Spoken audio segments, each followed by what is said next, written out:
On a tous un groupe musculaire, on a beau s'acharner et ça sert à rien. Non mais il veut pas. Ah et puis c'est une histoire de génétique, je t'avais dit de toute façon. Alors peut-être, mais c'est pas une excuse. Tu l'auras compris, dans cette vidéo je vais te filer quelques petits tips pour que tu puisses rattraper tes points faibles, et même s'ils deviendront sûrement jamais tes points forts, c'est évident, et bah il devrait quand même pouvoir rattraper le reste sans trop broncher, je te le dis.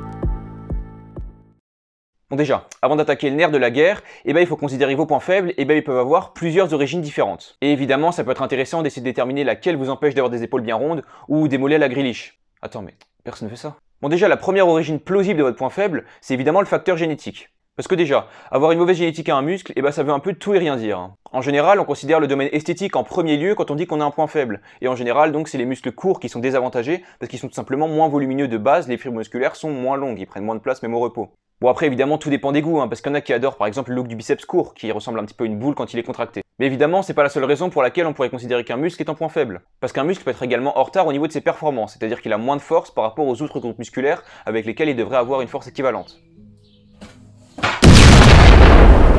Et quand on parle de points faibles au niveau des performances, qui est en général quand même étroitement lié au point faible esthétique, il y a deux raisons qui peuvent s'offrir à nos yeux. Par exemple, ça peut être un muscle qui est en point fort et qui travaille sur les mêmes mouvements que le muscle qui est en point faible, ou sur des mouvements similaires d'ailleurs, parce qu'en général, un point fort aux pectoraux, c'est synonyme d'un point faible au niveau des épaules et d'un point fort au niveau des trapèzes. Et ça marche aussi dans l'autre sens avec les épaules en point fort et les pectoraux en point faible. Ou alors, tout simplement, t'as un mauvais entraînement. Parce que oui, si tu t'entraînes n'importe comment, évidemment, ça peut générer des déséquilibres et donc des points faibles. Et pour mieux vous expliquer cette problématique de l'entraînement, je vais tout simplement vous l'illustrer avec un exemple. On va prendre l'exemple d'un mec qui, pour ses biceps, il est déter. Dans la semaine, par exemple, il fait 3 séries de traction supination, 4 de curl incliné et 4 de spider curl. Et d'autre part, pour ses triceps, il fait 3 séries de kickback aux haltères et, par exemple, 4 séries d'extension à la poulie haute à la corde.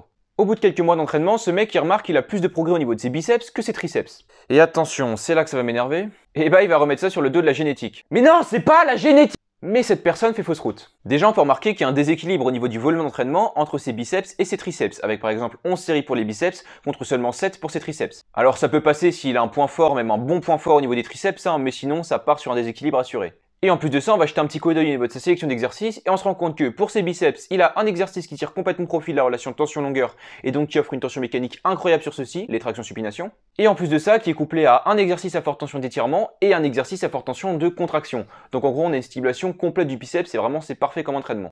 Et d'un autre côté, il a un exercice à très forte tension de contraction qui offre une tension sur à peu près 10% du mouvement. Spoiler, c'est le kickback. Et un autre exercice à forte tension de contraction, à savoir les extensions à la poulie haute. Donc déjà au niveau de la courbe de résistance, ça fait un doublon. Et en plus de ça, c'est bien connu que les exercices à forte tension de contraction sont moins efficaces, enfin un peu moins efficaces pour l'hypertrophie que les exercices à forte tension d'étirement. Mais sur le long terme, ça peut carrément jouer. Ceux pour qui ça parle pas trop les termes de forte tension d'étirement et de contraction, je vous invite à aller regarder cette vidéo. Donc déjà, même s'ils ont une génétique égale, ces deux muscles vont faire des progrès complètement inégaux. Donc imaginez en plus qu'on pop un petit point faible au niveau des triceps pour Baptiste, on va l'appeler Baptiste, là ce mec est complètement mort. T'avais Baptiste à chier sur ta feuille pour faire ton programme ou quoi? Mais bon, pas de panique, même si t'as eu un entraînement pourri pendant plusieurs mois et que t'as un point faible qui en a résulté, il y a évidemment des solutions pour résoudre ce problème et je vais te les présenter tout de suite. Alors déjà non, essayer de matraquer son point faible à raison de 20 séries par semaine, c'est pas du tout la solution, surtout si c'est un point faible génétique. Parce que de manière générale, vous allez continuer à compenser avec d'autres groupes musculaires sur vos exercices, notamment les exercices généraux, comme par exemple vous allez tout prendre dans les épaules sur le développé couché et vos pectoraux vont pas grossir d'un pet. Vous allez devoir plutôt essayer de mieux recruter votre point faible sur les exercices qui lui sont destinés, ce qui peut être un peu une galère si jamais votre sélection d'exercices elle est complètement merdique. Et si vous avez du mal à recruter votre point faible sur des exercices qui lui sont destinés, c'est qu'en général, vous avez du mal à recruter vos pectoraux sur du développé couché, du mal à recruter vos quadriceps sur du squat, ou encore du mal à recruter votre grand dorsal sur des tractions. C'est des exemples parmi tant d'autres, mais je pense que si jamais on devait donner un point commun entre tous les exercices que vous pourriez me donner sur lesquels vous avez du mal à ressentir votre point faible, ils sont tous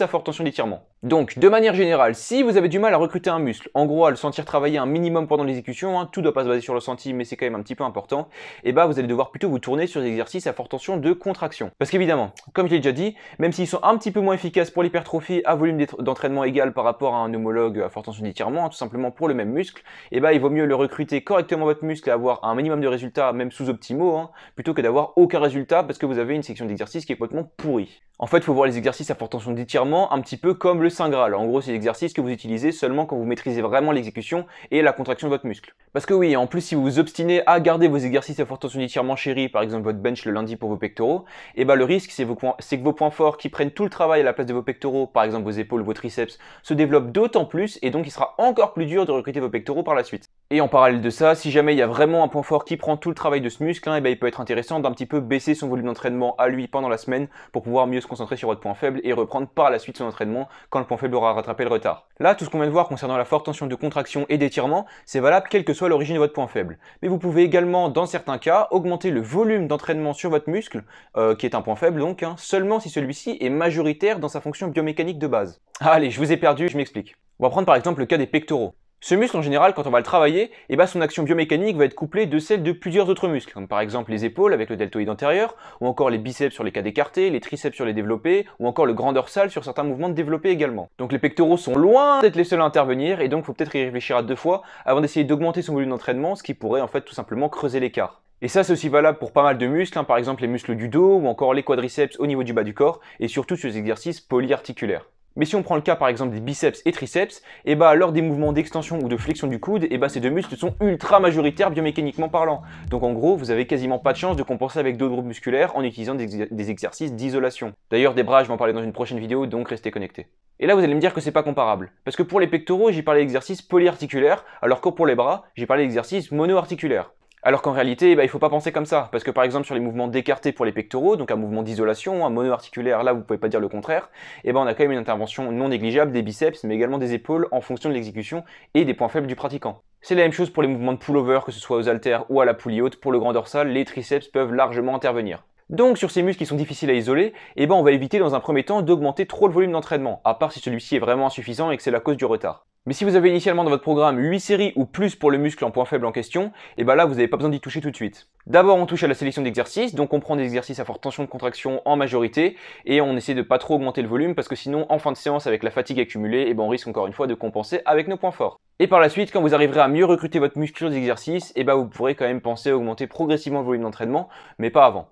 Mais comme je suis sympa et je sais que c'est pas forcément évident à comprendre, voici un petit exemple de la maison. On va prendre l'exemple d'un mec, on va l'appeler Baptiste, et Baptiste il a un point faible au niveau des pectoraux, donc on va regarder son volume pour le haut du corps, parce que vous l'admettrez, pour le bas du corps on s'en fout un peu quand on parle de pectoraux, il a un volume par groupe musculaire qui est le suivant. 10 séries pour les pectoraux, 6 pour le grand dorsal, 4 pour les trapèzes et tout ce qui est haut du dos, etc. 12 séries pour les épaules pour pouvoir travailler les trois chefs, et enfin 6 séries pour les biceps et triceps. Bon, j'avoue, j'avais la flemme de le retenir et de le dire face caméra. Donc voilà, il a un volume qui est plutôt équilibré et cohérent pour le du corps, mais par contre, il a un point faible génétique au niveau des pectoraux, et en plus, on peut se pencher en fait sur la sélection d'exercices au niveau de ses pectoraux. Et là, pour les 10 séries pour les pectoraux, Baptiste nous fait 4 séries de développé couché, 3 séries de développé incliné à 45 degrés et 3 séries de pec deck, donc à la machine. Donc on a des exercices majoritairement à forte tension d'étirement, sauf pour le pec deck du coup, et un exercice en plus de ça, dont l'inclinaison est telle qu'elle avantage à mort les deltoïdes antérieurs. Donc Baptiste, pour attraper son point faible, ne surtout pas tenter de rajouter des séries de développé couché ou d'incliné, ce serait complètement un attentat. Mais par contre, il vaut mieux se pencher sur le problème et bien réfléchir. Déjà, la sélection d'exercices peut être revue avec plus d'exercices à forte tension de contraction et moins d'inclinaison sur les développés. Par exemple, le développé incliné à 45 degrés, là, il dégage. Et après, on essaie d'appliquer ces nouveaux paramètres qui seraient avantageux pour travailler un point faible et on va les rajouter dans son programme. Par exemple, on vire le développé incliné à 45 degrés comme je l'ai dit et on peut le remplacer par exemple par un mouvement d'écarté à forte tension de contraction. Et par exemple, le mouvement de développé couché à la barre par un développé à la machine convergente pour les pectoraux, ce qui donne plus de tension au bout de mouvement et donc quand les pectoraux sont contractés.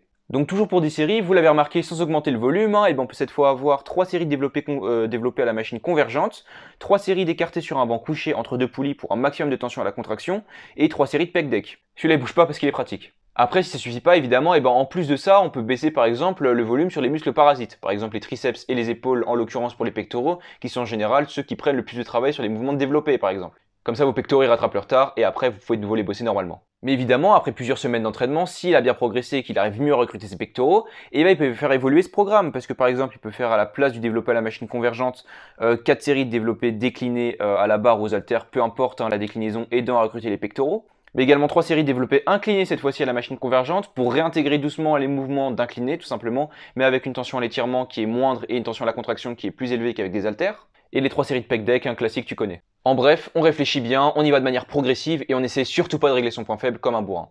Bon allez, je me casse. J'espère que vous aurez trouvé la vidéo suffisamment complète à votre goût. N'hésitez pas à le dire en commentaire, partager, liker, vous abonner comme d'habitude pour que la vidéo soit bien répertoriée et que les stats pètent bien comme il faut. Bref, sur ce, je vous souhaite une bonne journée comme d'habitude et puis à la prochaine. Allez, ciao!